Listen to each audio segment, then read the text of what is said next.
Il a été largement rapporté que le Vatican surveillait les créateurs de contenu dans le monde catholique, notamment les blogueurs, les podcasteurs et les youtubeurs. Cette surveillance est gérée par un dicaster romain, très probablement celui des communications. Cette tâche est souvent confiée à des séminaristes, des prêtres et des laïcs qui ont la joyeuse tâche d'observer et d'évaluer ce que disent ces créateurs de contenu. L'objectif de cette surveillance n'est pas tout à fait clair. Cela pourrait être une simple vérification pour s'assurer que le contenu numérique est conforme aux enseignements de l'Église, ou cela pourrait être un moyen pour le Vatican de mieux comprendre la dynamique et les influences du monde numérique catholique. Cette attention de la part du Vatican peut sembler excessive, mais elle reflète l'importance croissante des médias numériques dans la formation des opinions et des croyances des fidèles. Les créateurs de contenu numérique ont une influence considérable, notamment auprès des jeunes et des séminaristes.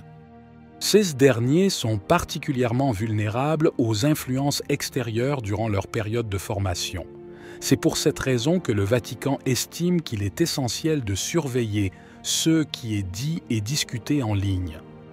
Désormais, nous avons une idée précise de ce qu'ils font avec ces informations. Ils s'inquiètent de l'influence des créateurs de contenu catholique sur les séminaristes.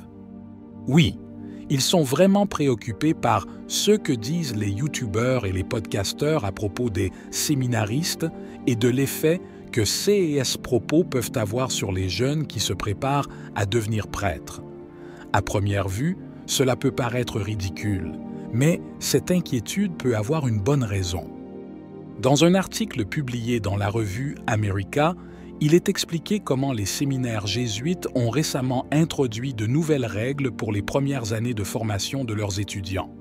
Ces règles incluent une limitation significative de l'accès aux médias sociaux dans le but de réaliser une sorte de désintoxication numérique. Durant cette période, les séminaristes s'éloignent d'Internet pour se purifier de toute addiction numérique. Cette mesure n'est pas seulement une intervention en matière de santé mentale, mais vise également à contrer l'influence des podcasteurs et influenceurs catholiques de premier plan. La préoccupation du Vatican est que les contenus créés par ces influenceurs pourraient avoir un impact négatif sur les jeunes séminaristes, les influençant de manière à s'écarter du parcours de formation attendu par l'Église. Cette crainte est particulièrement forte à l'égard des podcasteurs qui évoquent fréquemment la crise de l'Église et les controverses théologiques et doctrinales. Le Vatican craint que de telles discussions puissent inculquer aux séminaristes des attitudes et des idéologies rigides qui ne sont pas alignées sur l'orientation pastorale et doctrinale actuelle de l'Église. Ce programme comprend non seulement une désintoxication numérique, mais également un accent sur le développement de relations plus saines avec la technologie. Les éducateurs espèrent qu'en limitant l'exposition des séminaristes au contenu en ligne, ils pourront favoriser une éducation plus ciblée et plus spirituelle. Le Vatican ne se préoccupe pas seulement de la santé mentale des séminaristes, mais aussi de leur préparation spirituelle et théologique. Cette nouvelle approche de formation vise à assurer que les futurs prêtres soient bien enracinés dans la foi et capables de résister aux influences extérieures qui pourraient détourner leur chemin vers la sainteté et la mission sacerdotale. Le Vatican et la Conférence des évêques catholiques des États-Unis, USCCB, ont adopté de nouvelles mesures pour résoudre les problèmes découlant de l'influence des médias numériques sur les séminaristes. Cette intervention reflète une prise de conscience croissante de l'importance de former les prêtres non seulement sur le plan théologique, mais aussi humain et spirituel. En 2016, la Congrégation pour le clergé a publié une nouvelle version du document Ratio Fundamentalis Institutionis Sacerdotalis, qui établit de nouvelles normes pour la formation sacerdotale dans le monde. Cette révision du document, qui n'avait pas été mise à jour depuis 1985, propose une approche radicalement différente de la formation humaine des séminaristes. L'innovation la plus significative est l'introduction de la phase préparatoire, période préliminaire d'1 ou 2 ans pendant laquelle les candidats au sacerdoce vivent dans une communauté séparée du reste du séminaire. Durant cette phase, les séminaristes n'exercent pas ou très peu d'activités académiques, se concentrant plutôt sur la formation humaine et la construction d'une relation solide avec Dieu. La phase préparatoire a plusieurs objectifs. Premièrement, il offre aux séminaristes la possibilité de faire un discernement plus approfondi sur leur vocation. Cette période leur permet de tester la solidité de leur appel au sacerdoce, loin des pressions académiques et sociales.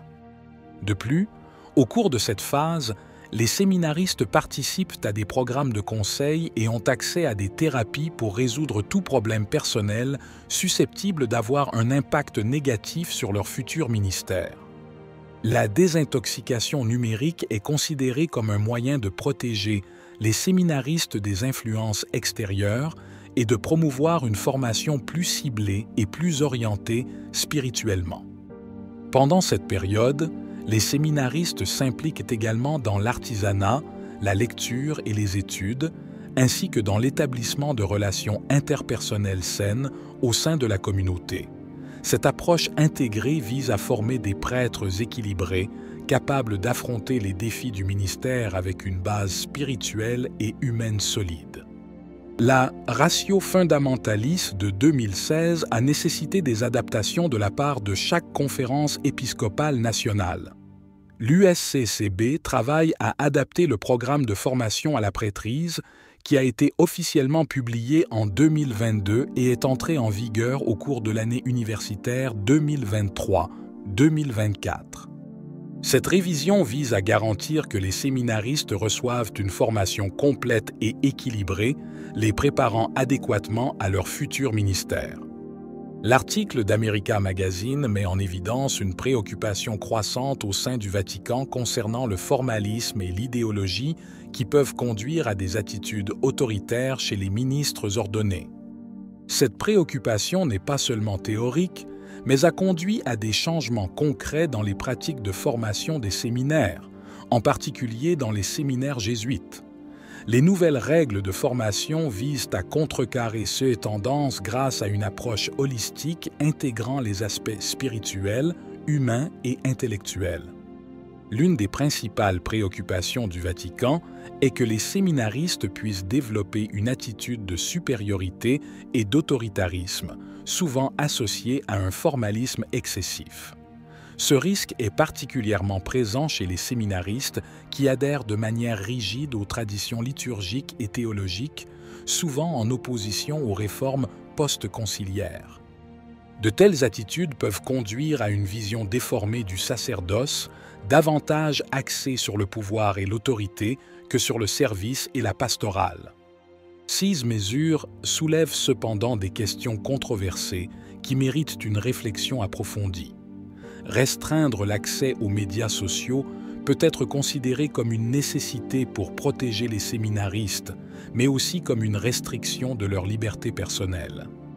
Les inquiétudes concernant l'influence des podcasteurs catholiques reflètent une tension entre la nécessité de protéger la formation spirituelle et le risque de limiter l'accès à diverses perspectives théologiques. Maintenant, nous aimerions savoir ce que vous en pensez. Les mesures adoptées par le Vatican et les séminaires jésuites sont-elles efficaces pour protéger et former les séminaristes? Si vous avez aimé la vidéo, commentez Amen. Que Dieu te bénisse.